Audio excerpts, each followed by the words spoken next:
Hi, Lou Hamilton from Audible Elegance here in Cincinnati, Ohio.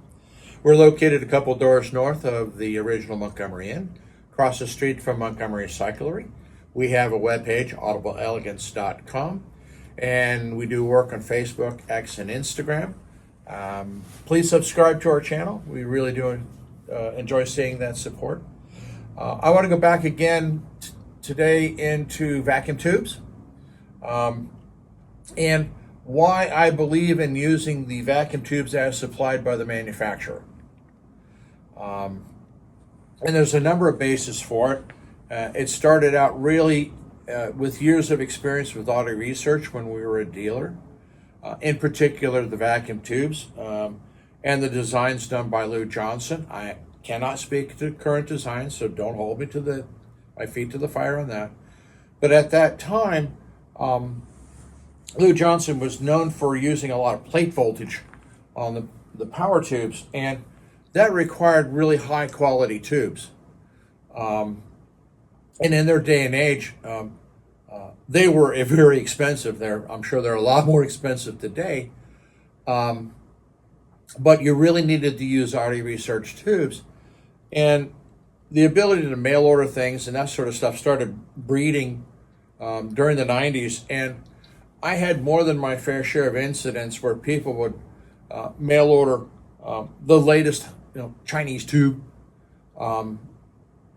for their audio research, and on more than one occasion, customers were rewarded with that cheapness, with tubes essentially bursting, and in the process, usually destroying the rectifier stage of the power amplifier. So I had a fair number of repairs in that area, which is not something I enjoyed. And the simple rule was simply buy the audio research power amplifier tubes. And that was the beginning of my experience with a lot of the tubes by manufacturers. And when they're designing their products, they're principally designing around the tubes they have available.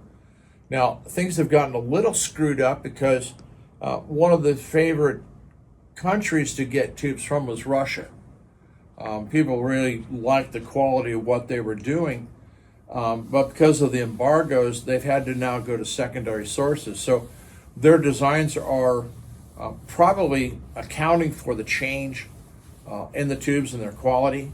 I can't be certain because I haven't talked to a designer in that area, but trust me, if they're designing around those tubes, those are really the tubes you want to use. The aftermarket ones we played with, it's hard to call whether they were truly better or not. I never experienced a change out of tubes and having an aha moment. Some of you may have, and you're more than welcome to contribute to this video saying, this is what I experienced with this, but please limit your experiences to something within the last couple years, because anything before then is essentially irrelevant.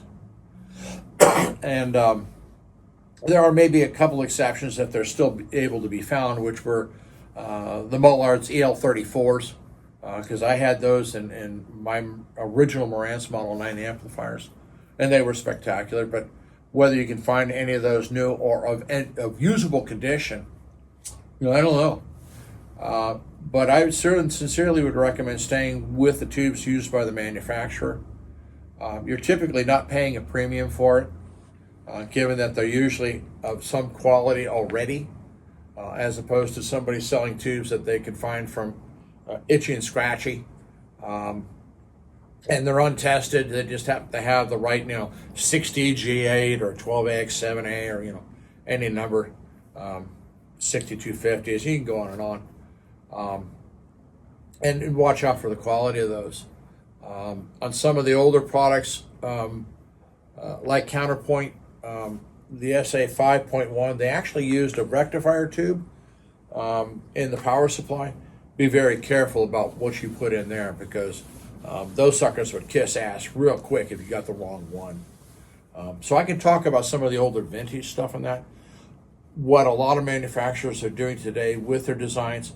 Honestly and sincerely, I can talk about Rogue Audio. We sell it. I know what they're doing and why. But as to a lot of other people, I'll let you contribute. As you know, please remain on topic. If somebody wants to be a naysayer about vacuum tubes, trust me, I'm going to delete your comment because it's not on topic. And I've had to do a bit of that lately.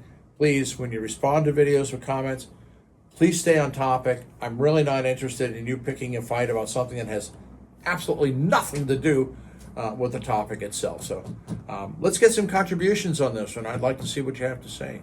Thank you.